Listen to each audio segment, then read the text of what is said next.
Assalamualaikum warahmatullahi wabarakatuh. Alhamdulillahirabbil alamin.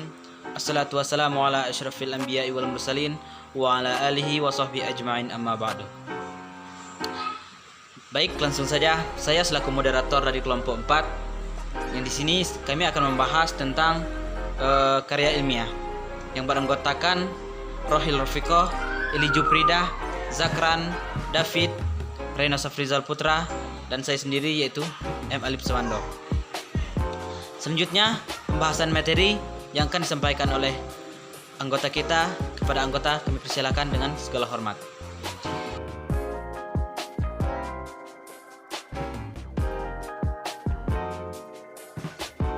Karya ilmiah adalah karangan yang memaparkan pendapat, hasil pengamatan, tinjauan dan penelitian dalam bidang tertentu yang disusun menurut metode tertentu dengan sistematika penulisan, bersantun bahasa, dan isi yang kebenarannya ini dapat dipertanggungjawabkan. Karya ilmiah menurut Kamus Besar Bahasa Indonesia adalah karya tulis yang dibuat menggunakan prinsip-prinsip ilmiah dan berdasarkan fakta, observasi, eksperimen, dan kajian pustaka. Nah, ada beberapa definisi karya ilmiah menurut orang-orang hebat. Yang pertama, definisi karya ilmiah menurut Sujiman dan Subono. Karya ilmiah adalah karya tulis dengan penyusun berdasarkan kajian ilmiah. Yang kedua, menurut Surya Smatri, dalam Vinoza 2010, karya tulis ilmiah adalah tulisan yang memuat argumentasi penalaran keilmuan serta dikomunikasikan lewat bahasa tulisan yang baku dengan sistematis, metodis, dan sintesis analitis. Nah, kemudian menurut Eko Susilo, karya ilmiah adalah salah satu karangan atau tulisan yang didapat sesuai sifat keilmuannya dan didasari oleh hasil pengamatan, pemantauan, penelitian dalam bidang tertentu, disusun menurut metode tertentu serta sistematika penulisan yang bersantun bahasa dan isinya dapat dipertanggungjawabkan kebenarannya atau keilmiahannya.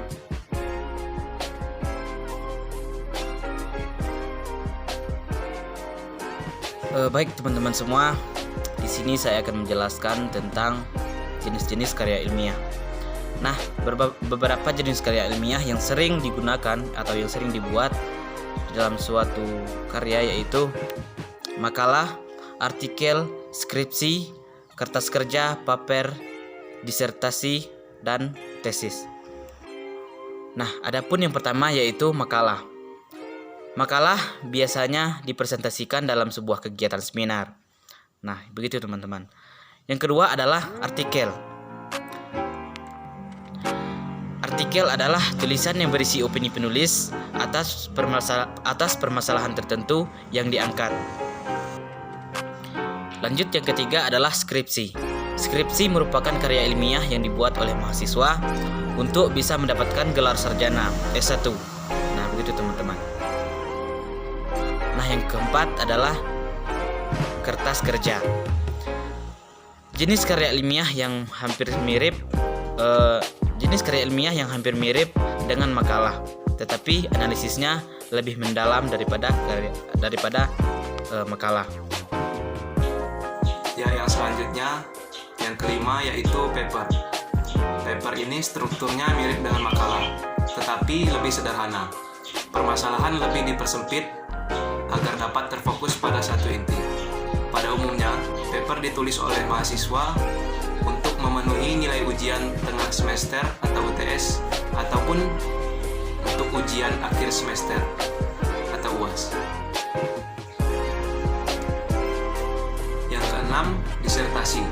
Disertasi atau PhD tesis diperuntukkan bagi mahasiswa program S3 atau untuk meraih gelar doktor, yang mengemukakan analisis yang dapat dibuktikan oleh penulis berdasarkan dengan data atau fakta yang sahih atau valid dengan analisis yang lebih terinci. Disertasi berisi suatu temuan penulis sendiri yang berupa temuan orisinal. Dan yang terakhir, tesis. Tesis ini diperlukan untuk meraih gelar strata 2 atau S2 atau master. Perbedaannya dengan dengan skripsi, tesis menganalisis suatu topik penelitian lebih kompleks, sehingga tingkat ilmiah dari tesis lebih kuat dibandingkan dengan skripsi. Tentang ciri-ciri karya ilmiah. Yang pertama, reproduktif dan tidak ambigu. Ciri-ciri karya ilmiah yang pertama ialah reproduktif dan tidak ambigu, yang artinya setiap karya ilmiah yang dibuat oleh penulis atau peneliti harus dapat diterima dan dimengerti oleh pembacanya. Untuk menjamin hal tersebut, maka sebaiknya suatu karya ilmiah tidak ambigu dalam memaparkan isu maupun menampilkan hasil penelitian. Yang kedua, harus objektif dan hindari kesan emosional. Ciri-ciri karya ilmiah yang kedua ini harus objektif dan tidak boleh emotif atau dibuat dengan dasar perasaan penulis itu sendiri. Hal ini penting agar karya ilmiah yang dibuat dapat menjadi suatu karya objektif yang bukan berpihak pada emosi penulis. Yang selanjutnya yaitu yang ketiga, menggunakan bahasa yang baku dan memperhatikan cara penulis yang tepat. Ciri-ciri karya ilmiah yang ketiga yaitu harus sebuah karya ilmiah untuk ditulis menggunakan bahasa yang baku dan juga memperhatikan cara penulisan yang tepat. Bahasa yang baku maksudnya di sini ialah bahasa yang formal dan resmi sesuai dengan pedoman umum.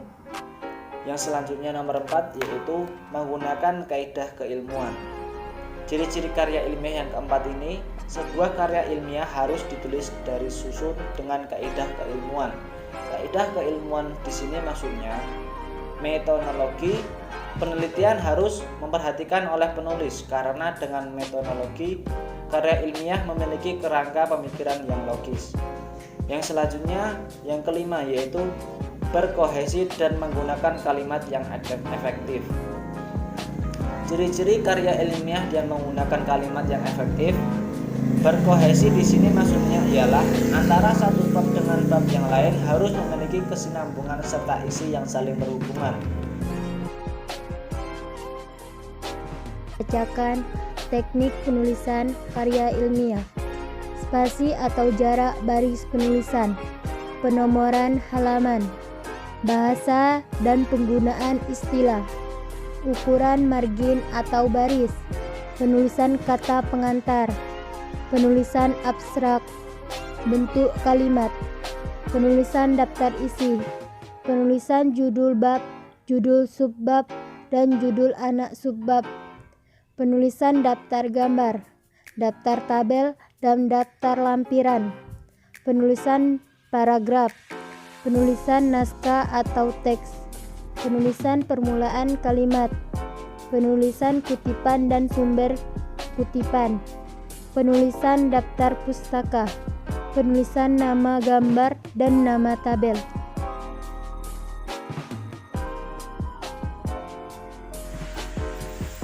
Dan ini merupakan salah satu contoh karya ilmiah yang baik dan benar.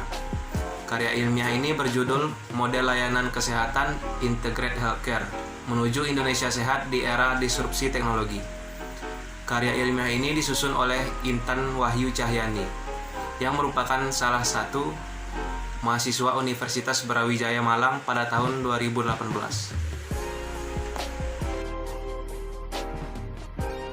Baik teman-teman semuanya, sekian presentasi dari kami kelompok 4. Jika terdapat kesalahan, kami mohon maaf yang sebesar-besarnya.